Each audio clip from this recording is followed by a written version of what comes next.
তো আমরা আজকে ডিজিটাল সিনেমাটোগ্রাফি বই থেকে অধ্যায় 4-এর উপরে আলোচনা করব। অধ্যায় 4 হচ্ছে ডিজিটাল ক্যামেরার কারিগরি, এই বিষয় নিয়ে আলোচনা করব। যদি আপনাদের কাছে জটিল লাগে তাহলে অবশ্যই বলবেন, মাঝখানেই বলবেন, যাতে বুঝতে পারেন। না বুঝে কেউ আসলে যাবেন না। প্রথমে শুরু হয় অধ্যায়টা যে মানব চোখ যেন ক্যামেরা, এই একটা কথা বলে অধ্যায়টা শুরু হয়। এবং এখানে খেয়াল করেন, এই ছবিটা খেয়াল করেন যে এইখানে বলা হচ্ছে যে সেন্সর যেটা, মানে একেবারে যেখানে ছবিটা গ্রহণ করা হয় সেই জায়গাটা ক্যামেরার সেন্সর আমাদের চোখের রেটিনা ওইটার মতো, মানে আমাদের চোখে একদম পিছন দিকে যেখানে ছবিটা গ্রহণ হয় সেই জায়গাটা ক্যামেরার পিছনে ছবিটা গ্রহণ একরকম। তারপরে দেখেন ডায়াফ্রাম হচ্ছে যেইটা ওপেনিংটা, মানে যেখান দিয়ে আলোটা ঢুকে সেই জায়গাটা আমাদের আইরিশের মতো। আইরিশ হচ্ছে আমাদের চোখের যেই জায়গা দিয়ে আলোটা ঢুকে। তারপর হচ্ছে অ্যাপারচারটা হলো যে ওই যে ডায়াফ্রামটা আছে, এই ডায়াফ্রামটা পুরোটা খুলে দেওয়া যায়, আবার ইচ্ছা করলে ডায়াফ্রামটা ছোট করে দেওয়া যায়, একদম ছোট করে ফুটাটা ছোট করে দেওয়া যায়। একই ব্যাপার আমাদের চোখেও আছে। আমাদের চোখের ওইটা হচ্ছে পিউপিল। তাহলে পিউপিল হচ্ছে অ্যাপারচারের মতো। পিউপিলটা কি করে, যখন অনেক আলো বেশি পড়ে চোখে তখন এটা ছোট হয়ে যায়, আর যখন আলো কমে যায় তখন এটা ফুটাটা বড় হয়ে যায় যাতে আলো বেশি ঢোকে। এবং অ্যাপারচারও একই রকম সিস্টেমে কাজ করে। অ্যাপারচার যখন আলো বেশি হয় আমরা ছোট করে দিই ফুটাটা, আর যখন আলো কমে যায় তখন বড় করে দিই যাতে আলো বেশি ঢোকে। আর লেন্স দেখেন, চোখেও লেন্স আছে, আমাদের ক্যামেরা তো লেন্স আছে দুইটা জায়গাতেই।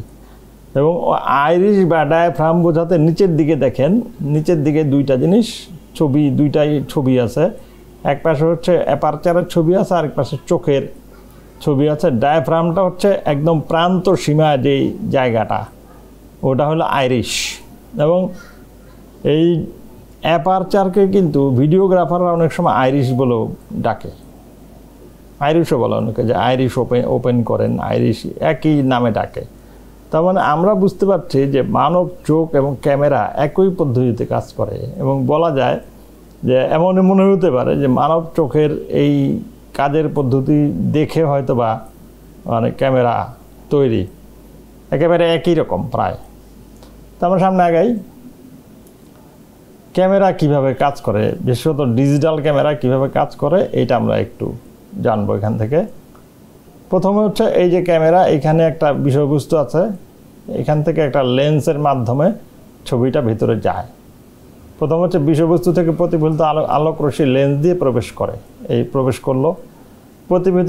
প্রতিফলিত আলো ইমেজ সেন্সর এসে পড়ে, এই যে ইমেজ সেন্সর এটাতে এসে পড়লো। সেন্সর আলোক রশ্মিকে তড়িৎ সংকেতে রূপান্তর করে। খেয়াল করেন এখানে লেখা আছে এখান থেকে এই পর্যন্ত অ্যানালগ। এখানে যখন তড়িৎ সংকেতে গেল তখন সেটা অ্যানালগ ছিল, কিন্তু এখনও ডিজিটাল হয়নি। তড়িৎ সংকেতকে ডিজিটাল বা বাইনারি সংকেতে পরিণত করে অ্যানালগ টু ডিজিটাল কনভার্টার। এখানে এই যে কনভার্টার আছে এটা, আর এইটা হচ্ছে অ্যাম্পলিফায়ার। তো এইটা কনভার্টার কি করে, অ্যানালগ থেকে ডিজিটাল করে। ডিজিটাল মানে হচ্ছে বাইনারি পদ্ধতিতে নেওয়া যায় এটাকে। এই বাইনারি সংকেত প্রসেসর দ্বারা রূপান্তরিত হয়ে মেমোরি ডিভাইসে স্থায়িত্ব পায়। এই যে মেমোরি ডিভাইস থাকে, সেই মেমোরি ডিভাইসে এটা সেভ হয়ে যায়। এইভাবে ক্যামেরাটা কাজ করে। তাহলে আমরা বাকি অংশগুলি দেখি। ক্যামেরায় মানে কি কি উপাদান আছে, গুরুত্বপূর্ণ উপাদান। ক্যামেরার প্রধানতম উপাদান হচ্ছে যে লেন্স এবং বডি। এই ক্যামেরাটা সেমি প্রফেশনাল ক্যামেরা বলা যায়। এবং এইটা, এই লেন্সটা হচ্ছে এই সামনের অংশটা, এবং বাকি অংশটা বডি। এবং বডির মধ্যে কি কি থাকে, বডির মধ্যে আমরা আগেই দেখলাম যে ইমেজ সেন্সর থাকে। এই যে এখানে দেখলাম, এই যে এটা হচ্ছে ইমেজ সেন্সর। ভিউ ফাইন্ডার কোনটা, ভিউ ফাইন্ডার হচ্ছে এই যে দিক দিয়ে তাকায় ভিতরে যে দেখা যায় এইটা ভিউ ফাইন্ডার। এবং digital signal processor, digital signal processor হচ্ছে এই যে ভিতরে থাকে, এই যে এই জিনিসগুলো সিগন্যাল প্রসেসর থাকে। মাইক্রোফোন ইনপুট, এই যে এইখানে মাইক্রোফোন ইনপুটের জায়গা আছে, মাইক্রোফোন লাগানো যায়। রেকর্ডিং ইনপুট, হ্যাঁ রেকর্ড করা যায়। ব্যাটারি আছে, ভিডিও আউট কানেক্টর, এইখানে এই যে দিক দিয়ে ভিডিও আউট করে একটা মনিটরে দেওয়া যায়। মোটামুটি এইগুলো একটা ক্যামেরায় থাকে, একটা ডিজিটাল ক্যামেরায় এগুলো পাওয়া যায়। ক্যামেরার ধরন কি আছে, মানে কি ধরনের ক্যামেরা এখন দুনিয়াতে পাওয়া যায়? প্রথমত সিসিটিভি ক্যামেরা, আমরা সব জায়গায় এখন দেখি সিসিটিভি ক্যামেরা লাগানো, মানে যে কোনো জায়গায় দেখবেন যে নিরাপত্তার জন্য সিসিটিভি ক্যামেরা ব্যবহার হয়। তারপরে স্মার্টফোন, আমাদের হাতে প্রায় সবার হাতে একটা স্মার্টফোন আছে, ওটার সাথে ক্যামেরা আছে। কনজিউমার ক্যামেরা হলো যে ছোট ক্যামেরাগুলো, যেগুলো একেবারে ছোট সাইজের ক্যামেরা এবং খুব স্বল্প মূল্যের ক্যামেরা যেগুলো। আর ডিএসএলআর ক্যামেরা আমরা চিনি, যেটা লেন্স এবং বডিটা আলাদা করা যায়। আর অ্যাকশন ক্যামেরা হলো যেই ক্যামেরাগুলি আপনার যে কোনো অ্যাকশন দৃশ্য তোলার জন্য বানানো হয়, এবং অ্যাকশন ক্যামেরাগুলো আপনার হাতে নিয়ে দৌড়েলেও আপনার ভিডিওটা একেবারে স্মুথ আসবে। অ্যাকশন ক্যামেরা সাধারণত অ্যাকশন দৃশ্যতে ব্যবহার করা হয়, ক্যামেরার সাইজ ছোট হয় এবং এই ক্যামেরাগুলো ওয়াটারপ্রুফ হয়। সাধারণত একটা ওয়াটার জ্যাকেট পরানো হয়। অ্যাকশন ক্যামেরা নানা ধরনের হয়, ছোট সাইজের নানা ধরনের ক্যামেরা হয়। তবে কিছু বিখ্যাত ব্র্যান্ড আছে, এই ব্র্যান্ডগুলো আপনি গুগলে পেয়ে যাবেন, এগুলো খুব জটিল কিছু না। আর প্রোজুমার ক্যামেরা আরেকটু ডেভেলপ একটা ক্যামেরা, একটু ভালো ক্যামেরা, যেটা হলো যে আপনার একটা ফিক্সড লেন্স থাকে এইরকম।